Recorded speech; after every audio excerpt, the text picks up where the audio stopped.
teman-teman, masih melanjutkan bahasan kita sebelumnya mengenai Donghua Soul. Latihan Master Xiao menghukum para murid Akademi Sri Langke untuk berlari mengelilingi kota dengan memikul keranjang berisi batu. Sebelum saya ingatkan bahwasanya konten kali ini sudah jelas akan mengandung banyak spoiler. Jadi kalau kalian belum dan ingin menontonnya secara langsung, segera close video ini ya. Baiklah, kalau kalian sudah siap, mari langsung saja kita mulai. Di tengah-tengah hukuman, Tang Sen mengajak Dai Mubai untuk mengurangi beban teman-teman yang lain karena secara fisik mereka berdua lah yang paling kuat.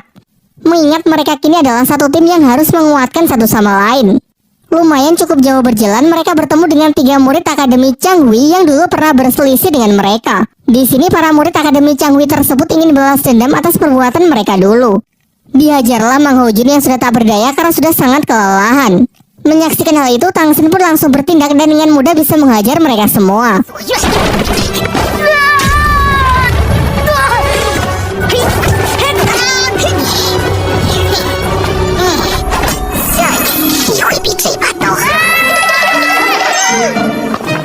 Kemudian melanjutkan hukuman tersebut, teman-teman yang lain mengambil kembali beban yang sempat dititipkan ke Tang Sen dan Dai Mubai karena melihat mereka berdua yang memikul beban terlalu berat.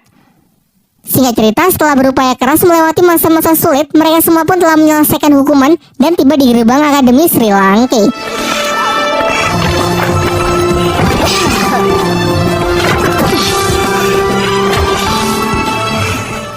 Malam harinya mereka semua pun beristirahat. Hari demi hari mereka jalani berlatih di bawah bimbingan dari Master Xiao sampai tak terasa 3 bulan pun telah berlalu. Pada suatu pagi, Tang Sen melihat sebuah kotak di kamarnya yang ternyata berisi senjata rahasia yang dulu pernah ia pesan dari bos pandai besi. Terlihat ia sangat puas dan mengagumi senjata tersebut karena dibuat begitu sempurna hanya dalam waktu 3 bulan. Ia lalu mulai berpikir untuk memperbanyak benda tersebut untuk ia bagikan ke semuanya. Namun tak lama setelah itu ia dikejutkan dengan kedatangan Mang Hojun yang terlihat babak belur. Mang Hojun lalu menceritakan semua kejadiannya, bahwa tadi ia mencoba mendekati gadis yang menjadi panitia pendaftaran arena pertarungan roh. Meskipun beberapa kali ditolak, ia memutuskan untuk mengantarnya pulang. Akan tetapi dalam perjalanan pulang, gadis itu diganggu oleh seorang preman mesum bernama Bule. Tentu ia pun bergegas untuk melindunginya sehingga pertarungan pun tak terhindarkan. Sayangnya Mang Hojun bukanlah tandingan dari Bule, karena si preman mesum tersebut ternyata adalah seorang master roh yang telah mencapai level 40 dan memiliki 4 cincin roh dengan kekuatan bayangan kegelapan. Perbedaan kekuatan tersebut membuatnya dihajar habis-habisan sampai babak belur. Banyak yang mengatakan kalau Bule memang merupakan penjahat mesum yang meresahkan karena sering menggoda, melecehkan, bahkan memperkaos gadis-gadis di kota. Dengan statusnya sebagai master roh level 40 membuat ia banyak ditakuti oleh warga kota. Setelah mendengar cerita Mang Hojun, membuat Dai Mubai sangat emosi karena menurutnya orang-orang seperti inilah yang sangat merusak reputasi dari seorang master roh. Tang Sen yang sepakat menginisiasi agar Akademi Sri Langke mengambil tindakan untuk memberinya pelajaran. Namun dalam masalah ini mereka berempat memutuskan untuk bertindak sendiri tanpa melibatkan Akademi Sri Langke. Mereka pun mengendap-endap keluar asrama. Xiao yang mengetahui pergerakan mereka menawarkan dirinya untuk ikut membantu. Meski awalnya ditolak karena kasus ini dinilai sangat berbahaya, ia tetap memaksa ikut setelah meyakinkan Tang Sen bahwa ia ingin mewakili para gadis untuk memberi pelajaran preman mesum. Berangkatlah mereka berlima ke kota untuk mencari Bule. Dalam perjalanan, Mang Hojun menjelaskan mengenai ciri-ciri Bule. Seorang pria tinggi, pakaiannya dominan hitam, serta memiliki kekuatan roh pelindung berwujud 2 cakar bayangan dan sayap di punggungnya. Lalu mereka pun memulai pencarian. Sayangnya setelah cukup lama mencari, mereka sama sekali tak menemukan jejaknya. Oleh karena itu, Xiao mengusulkan sebuah ide untuk menjadikan dirinya sebagai umpan guna memancing Bule supaya keluar, mengingat orang itu sangat mesum dan menyukai gadis-gadis cantik. Rencana tersebut pun mereka jalankan. Xiao berpura-pura berjalan sendiri sementara keempat temannya mengawasi dari jauh. Dan benar saja, tak lama setelah itu Bule muncul dan berniat untuk menangkap Xiao. Sejauh ini Xiao masih memerankan dirinya sebagai gadis polos untuk melihat tindakan dari Bule. Ia lalu mencoba memancing Bule agar mengantarnya ke toko permen di dekat sini. Tentu dengan senang hati Bule pun bersedia menemaninya. Namun ia justru mengarahkan Xiao ke tempat gelap dan sepi untuk bisa melancarkan aksi mesumnya. Ketika melihat gerak-gerik Bule yang mulai macam-macam, dari sinilah Xiao mulai bertindak untuk memberinya pelajaran.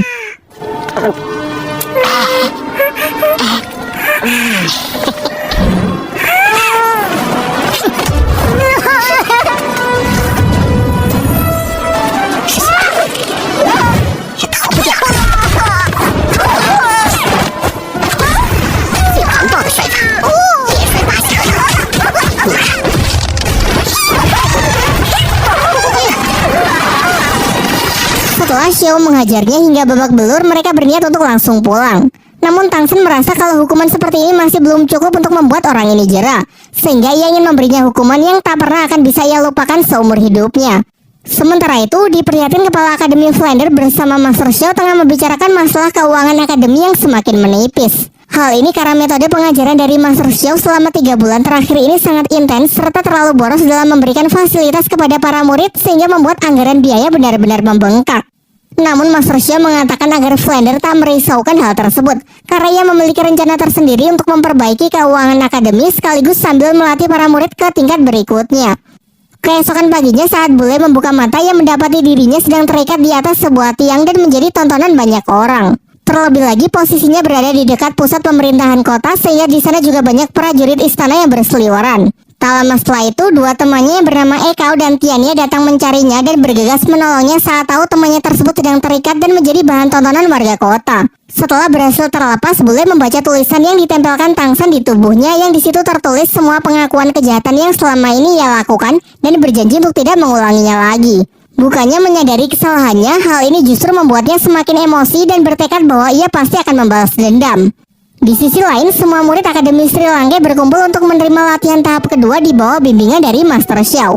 Master Xiao kemudian menjelaskan bahwa arena pertarungan roh akan menjadi tempat latihan mereka selanjutnya, mengingat mereka juga sudah cukup berpengalaman bertarung di sana. Ia menjelaskan bahwa kali ini tak akan ada batasan waktu. Latihan akan dinyatakan selesai setelah masing-masing dari mereka mendapatkan lencana perak.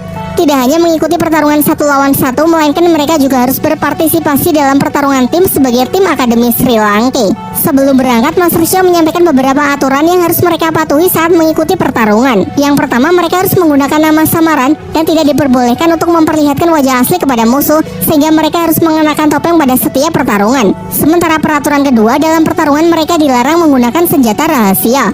Dan terakhir, mereka diwajibkan mengikuti 2 pertarungan per hari, tidak peduli kalah maupun menang. Sesampainya di kota, mereka mulai mendiskusikan rencana untuk bersiap menghadapi pertarungan.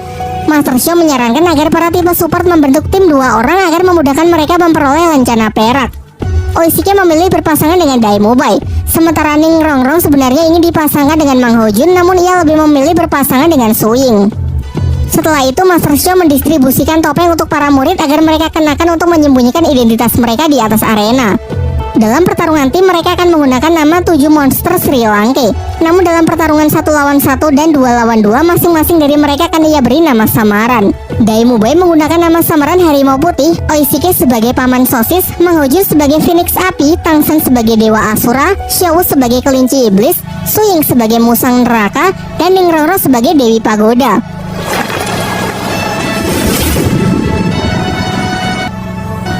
Singkat cerita, dengan masing-masing skin barunya, para murid Akademi Sri Lanka pun memasuki arena pertarungan. Pertarungan pertama dimulai oleh pasangan Tang Shen dan Xiao melawan tim tikus dan kucing. Tercatat tim yang menjadi lawannya ini telah menang sebanyak 5 kali berturut-turut, sehingga tidak heran kalau semua penonton berekspektasi tinggi kalau tim Tang Shen akan dibuat babak belur.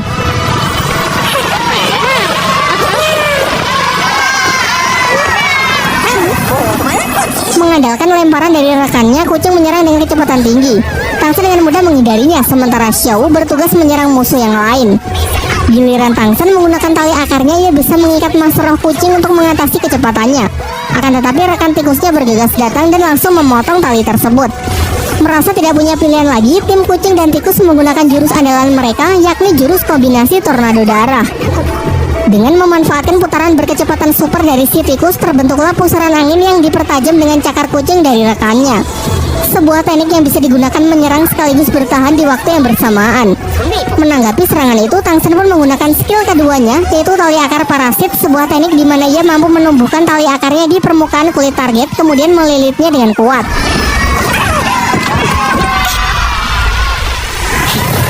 Dengan ini pertarungan pun berakhir dengan kemenangan dari pihak Tang Shen dan Xiao. Setelah itu giliran teman-teman Tang Shen yang maju untuk bertarung dan mereka semua bisa memenangkannya. Meskipun sayangnya kita tidak diperlihatkan scene pertarungan tersebut. Beberapa lama setelah itu pertarungan berikutnya adalah pertarungan tim yang melibatkan seluruh siswa Akademi Sri Lanka. Dalam briefingnya, Master Xiao menjelaskan mengenai pentingnya kerjasama tim demi memenangkan pertarungan kali ini. Mengingat lawan mereka yang pastinya akan jauh lebih kuat dibandingkan saat mereka bertarung secara individu. Walaupun Dai Mubai adalah ketua kelas, namun ia mengakui kehebatan Tangsan dalam menyusun strategi sehingga ia menyerahkan pengaturan formasi kepadanya. Tangsan lalu menjelaskan bahwa Dai Mubai, Su Ying, dan Xiao akan menjadi penyerang di garis depan. Ia akan berada di tengah sebagai pendukung, tepat di belakangnya adalah dua support Oishike dan Ning Rongrong, sementara di garis paling belakang akan diisi oleh Mang Hojun yang mempunyai tugas utama untuk melindungi para support tersebut. Singkat cerita, setelah melakukan prepare, mereka pun naik ke arena pertarungan, dan kali ini yang akan menjadi lawan mereka bernama tim petarung Badak Gila. Sebelum pertarungan dimulai, kita diperlihatkan scene flashback saat tim Sri Lanka tengah bersiap-siap naik ke arena setelah seorang tim petarung gila menghampiri mereka. Di sini orang itu bertindak kurang sopan dengan mencoba menggoda Su Ying. Melihat itu, Dai Mubai yang tak terima ingin menantangnya untuk berduel. Untung saja ketika suasana semakin memanas, datang seorang panitia yang melerai kedua belah pihak. Ia mengancam kalau mereka membuat keributan maka mereka akan didiskualifikasi. Sebelum pergi, panitia itu mengatakan kepada para murid Sri Lanka bahwa yang akan menjadi lawan mereka merupakan pemegang rekor tak terkalahkan semenjak datang ke tempat ini. Selain itu, mereka juga terkenal sangat kejam. Yang menjadi lawan mereka selama ini kalau tidak mati pasti akan terluka sangat parah. Oleh karena itu, ia menyarankan jika tim Sri Lanka sudah terdesak, akan jauh lebih baik jika segera menyerah. Namun peringatan itu tentu sama sekali tak menurunkan tekad Dai Mubai dan para siswa Akademi Sri Lanka lainnya. Kembali ke masa sekarang, kini kedua tim sudah berada di dalam arena dan siap untuk memulai bentrokan pertarungan tim 7 lawan 7. Kemudian mereka pun menunjukkan kekuatan roh pelindung mereka masing-masing. Tangsan menugaskan Dai Mubai untuk Baiwan melawan ketua tim yang memiliki kekuatan roh pelindung badak hutan.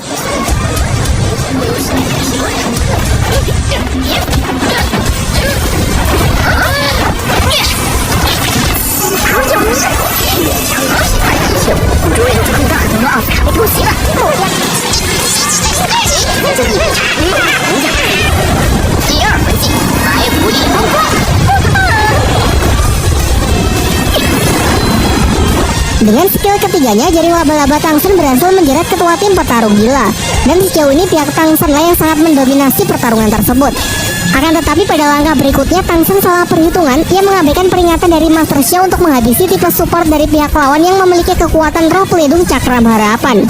Setelah orang tersebut berhasil menyelesaikan persiapan tekniknya, kini masing-masing dari anggota tim petarung badak gila mendapatkan buff kekuatan dan kecepatan secara signifikan. Terlebih lagi, skill itu memiliki pasif untuk menghilangkan rasa sakit, sehingga pihaknya bisa terus bertarung secara membabi buta. Dengan ini keadaan pun berbalik 180 derajat. Merasa pihaknya semakin terdesak, Tangsan pun menginisiasi untuk memanfaatkan sosis terbang Oishike guna menghindari kegilaan dari lawannya. Namun masalahnya skill Oishike juga tak akan bisa bertahan lama. Terlebih lagi pihak lawan yang tak kehabisan akal, mereka masing-masing mendesak pihak Tangsan dengan menggunakan serangan bebatuan. Kondisi semakin diperparah dengan Ning Rongrong yang terkena jeratan jaring laba-laba dari si musuh wanita. Beruntung saat akan menghantam pilar, Oishike datang untuk melindunginya. Karena durasi sosis terbang hampir mencapai batasnya, Tangsan meminta Oishike untuk membuatkannya lagi. Sayangnya sekarang kekuatan Oishike sudah terkuras habis sehingga ia hanya bisa membuat satu sosis lagi. Tangsan berencana memakan sosis terakhir tersebut. Sementara teman-temannya ia perintahkan untuk keluar dari arena karena ia ingin menyelesaikan pertempuran seorang diri. Teman-temannya pun menurutinya untuk keluar arena dan mempercayakan semuanya kepada Tangsan. Menurut pengamatan Tangsan, ia menyadari kalau semua musuh yang mendapatkan buff memasuki mode setan, yang artinya meski kekuatannya meningkat drastis, namun perlahan kesadaran mereka mulai menghilang. Sehingga target utama Tangsan adalah untuk mengalahkan si wanita laba-laba yang menjadi satu-satunya anggota tim yang terjaga.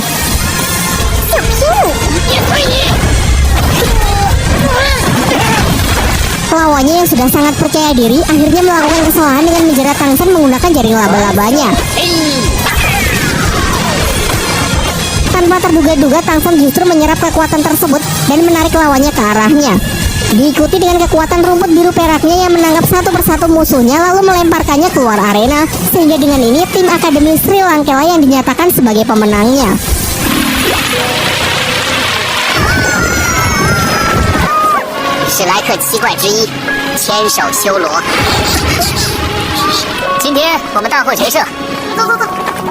Pasca pertarungan tersebut, mereka semua pun berkumpul untuk melakukan evaluasi. Para murid Sri Lanka meminta maaf karena sepanjang pertarungan mereka telah banyak melakukan kesalahan. Namun Master Xiao mengungkapkan kalau ia cukup puas dengan pertarungan yang mereka sajikan. Pasalnya dari awal saja tim Sri Lanka bisa dengan lancar menguasai jalannya pertarungan meski lawan mereka rata-rata berada di level lebih dari 35. Ia juga menegaskan mengenai keputusan tim untuk hanya menyisakan Tangsen berduel seorang diri di puncak pertarungan adalah keputusan yang tepat. Mengingat saling percaya juga merupakan salah satu bentuk dari sebuah kerjasama tim. Waktu pun terus berlalu. Setiap hari para murid Akademi Sri Lanka menghabiskan waktu latihan mereka untuk bertarung di atas arena pertarungan roh. Mereka pun juga selalu menang dalam setiap pertempuran yang membuat nama mereka semakin naik. Kehebatan mereka menggema di seluruh penjuru kota sehingga banyak warga kota yang sangat mengidolakan dan mendukung mereka pada setiap pertempuran. Ketika memasuki pertarungan ke-28, Master Xiao kembali mendaftarkan para murid Akademi Sri Lanka untuk segera mendapatkan lencana peraknya. Karena jika hari ini mereka berhasil menang, maka sudah pasti mereka akan mencapai rank tersebut.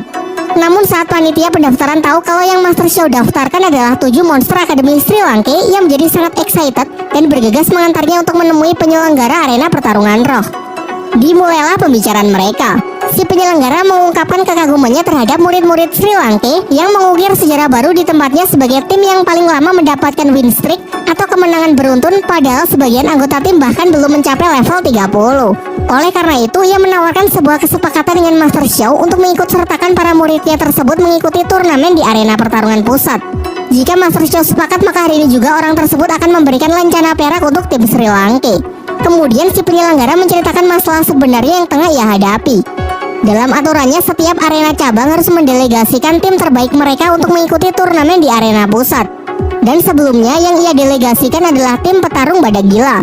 Menurutnya untuk saat ini, tim petarung badak gila merupakan tim terbaik yang ia miliki. Namun timnya tersebut kalah telak sehingga ia mengalami kerugian yang sangat besar karena dalam pertarungan yang diselenggarakan banyak uang yang harus dipertaruhkan. Berdasarkan analisisnya, penentu kemenangan dari sebuah tim bukan cuma masalah level, melainkan kombinasi kekuatan roh pelindung dari masing-masing anggota tim yang saling mendukung satu sama lain. Menurutnya, tim 7 monster Sri Lanka memiliki hal tersebut. Selain itu, kemenangan tim Sri Lanka sebanyak 27 kali berturut-turut sudah cukup untuk membuktikan kalau mereka memanglah sebuah tim yang sangat kuat. Sehingga dengan alasan itu, ia berencana menjadikan mereka sebagai delegasi berikutnya dengan imbalan sejumlah koin emas. Setelah Master Xiao melihat daftar anggota tim yang akan menjadi lawan murid-muridnya, tanpa pikir panjang ia pun menyepakatinya. Setelah itu Master Xiao mencoba mendiskusikannya dengan Pak Kepala Akademi Flander. Awalnya Flander menyayangkan keputusan Master Xiao yang terlihat terburu-buru menyepakatinya begitu saja. Namun setelah Master Xiao menjelaskan bahwa imbalan yang ditawarkan mencapai 10.000 koin emas, jumlah yang sangat fantastis untuk memperbaiki perekonomian akademi, semuanya pun langsung sepakat. Lagi pula menurutnya ini akan menjadi sebuah latihan yang sangat bagus bagi tim Sri Lanka. Mereka lalu mulai menginvestigasi kemampuan dari para anggota tim yang akan menjadi lawan mereka. Tim ini berasal dari Akademi Tiando. Ketua tim bernama Yu Tianfeng, level 39 dengan kekuatan roh pelindung naga petir biru. Wakil ketua bernama Du Guyan, level 38 dengan kekuatan roh pelindung ular giok. Anggota pertama bernama Osler, level 36 dengan kekuatan roh pelindung macan tutul. Anggota kedua bernama Si Lingling, level 35, tipe support dengan roh pelindung bunga apel. Anggota berikutnya adalah Simo bersaudara dengan kekuatan roh pelindung penyu hitam. Sementara anggota terakhir bernama Yu Feng, kekuatan roh pelindung siulan burung angin dengan level 36. Master Xiao kemudian mengatakan akan mengizinkan Tangsen menggunakan tulang rohnya, namun tidak dengan senjata rahasianya. Menurut perhitungan Master Xiao, persentase kemenangan dari tim Sri Lanka tak lebih dari 30%, karena selain kuat dari segi kemampuan individu, lawan mereka juga merupakan tim yang memiliki komposisi begitu lengkap. Ia lalu menyarankan agar para murid mewaspadai ketua dan wakil ketua dari tim lawannya. Karena kekuatan roh pelindung naga biru yang dimiliki Yu Tianfeng adalah jenis paling kuat dari semua jenis hewan buas. Wakil ketua yang bernama Du Guyan juga harus diwaspadai karena roh pelindung ular giok merupakan tipe pengendali yang menggunakan racun yang sangat mematikan. Dalam sejarah dunia dahulu, hanya satu orang Master Roh yang memiliki pengendali racun terkuat yang bisa jadi Du Guyan adalah keturunannya, mengingat sama-sama memiliki roh pelindung ular giok. Ning Rongrong kemudian mengungkapkan mengenai Si Lingling, tipe support yang memiliki teknik healing area, memiliki kekuatan penyembuh yang sangat menakjubkan. Sehingga dengan komposisi tim yang nyaris sempurna, nampaknya ia ragu kalau Sri Lanka punya kesempatan. Namun Tangsen masih yakin kalau Sri Lanka bisa menang. Di sisi lain, anak-anak Akademi Tiando juga tengah membahas tim yang akan menjadi lawan mereka berikutnya. Namun mereka sangat percaya diri mau siapapun lawannya pasti dengan mudah bisa mereka kalahkan. Tak lama setelah itu datang guru mereka yang justru mengatakan kalau musuh kali ini tidak akan bisa dianggap enteng karena mungkin memiliki kekuatan yang sepadan dengan mereka. Tim tersebut bernama 7 Monster Sri Lanka dengan kemenangan 27 berturut-turut dan baru saja mendapatkan lencana perak. Sebelum pergi, sang guru berpesan jika tim Tiando berhasil menang, ia melarang keras untuk menyakiti serius murid-murid Sri Lanka. Termasuk jika nanti mereka sampai terkena racun Duguyan, maka setelah pertarungan Duguyan harus memberikan penawarnya. Ia menambahkan akan memberitahukan alasannya nanti setelah pertarungan.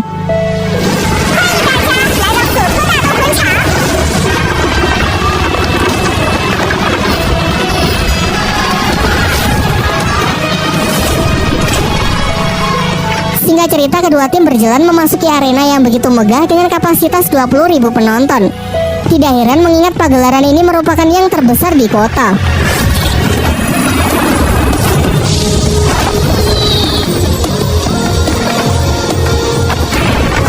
Kemudian mulailah mereka saling menunjukkan kekuatan roh pelindungnya masing-masing. Tim Sri Lanka melakukannya secara bergantian sekaligus untuk membentuk dan merapatkan formasi mereka. Begitu pula dengan tim Akademi Tiando. Tentu yang menjadi sorotan utama adalah sang ketua yang bernama Yu Tianfeng, pemilik kekuatan roh pelindung istimewa, yakni naga petir biru. Seperti yang sudah dijelaskan sebelumnya, tim ini memiliki komposisi yang sangat lengkap. Mereka punya serangan terkuat, pergerakan tercepat, pertahanan sempurna, serta tipe support terbaik.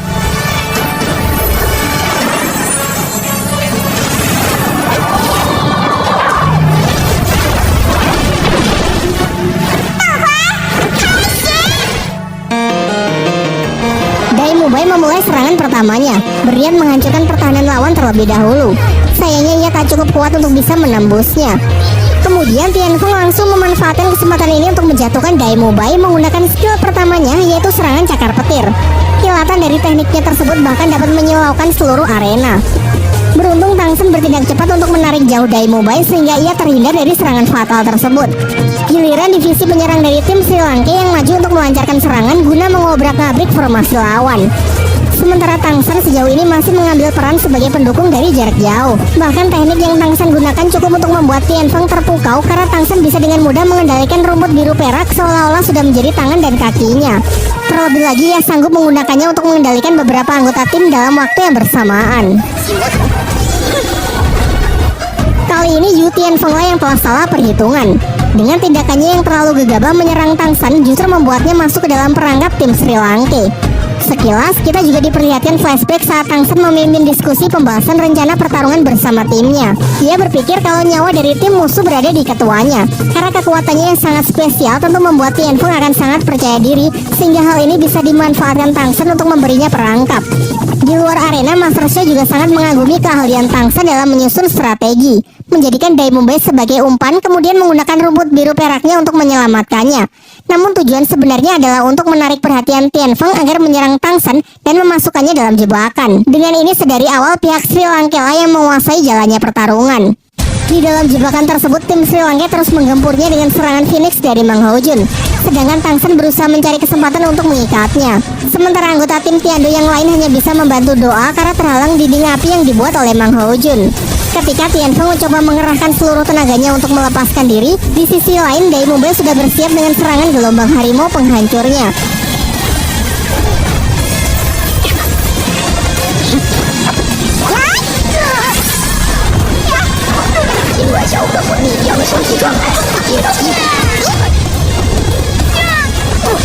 Menyaksikan Tianfeng terluka parah, wakil ketua Duguyan sangat emosi sehingga ia ingin mengakhiri pertempuran dengan serangan racun dari teknik ular giok. Hal ini sempat membuat guru mereka khawatir mengingat racun tersebut yang dapat langsung membunuh lawan dalam sekejap hanya dengan sekali sentuh. Menyadari serangan tersebut, Tangsen segera bertindak cepat untuk menarik mundur seluruh anggota timnya.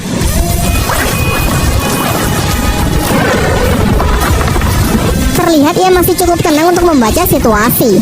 Semuanya pun dibuat sangat tercengang kala Tangsen memiliki cara untuk mengatasi racun ular giok milik Duguyan dengan penetral racun yang telah ia persiapkan. Tentu pengetahuannya yang sangat luas mengenai dunia racun ia dapatkan dari ingatan ketika dulu masih berada di Sekte Tang. Semuanya dibuat sangat terkejut, karena selama ini tak pernah terpikir sedikit pun untuk bisa menangkal racun dari ular giok yang terkenal begitu kuat.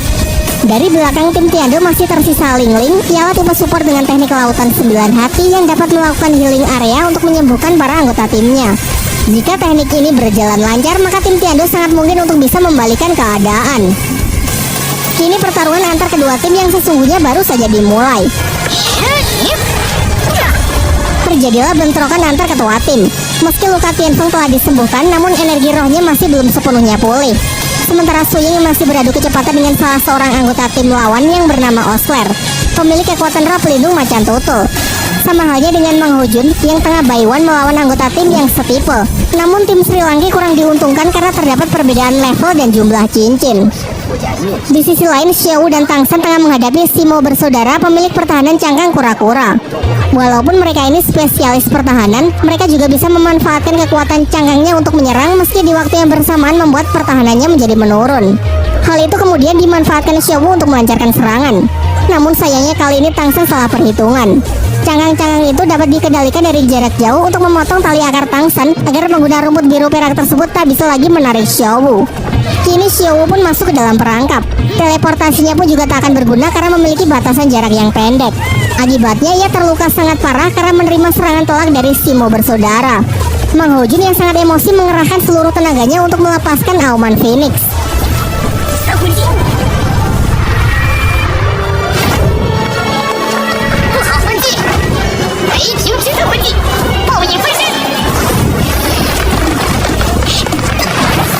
Begitu pula Su Ying dan Dai Mubai menggunakan teknik gabungan roh harimau putih neraka. Teknik tersebut sangatlah kuat yang dapat menggetarkan seluruh arena sekaligus memukul mundur tim Akademi Tiando.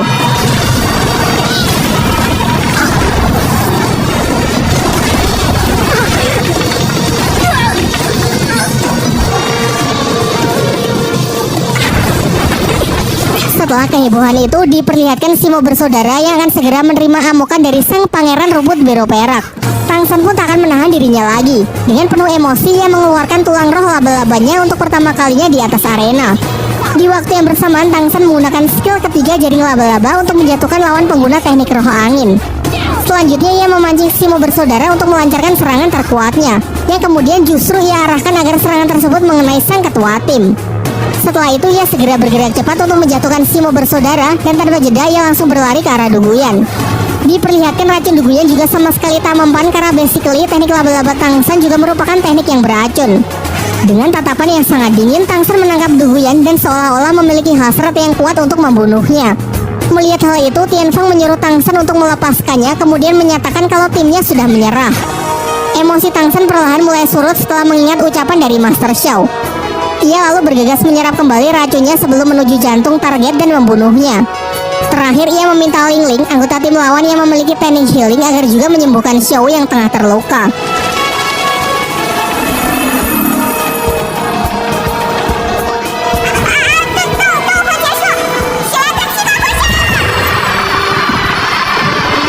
Dengan ini pertarungan pun berakhir dengan kemenangan tim 7 monster Sri Lanka.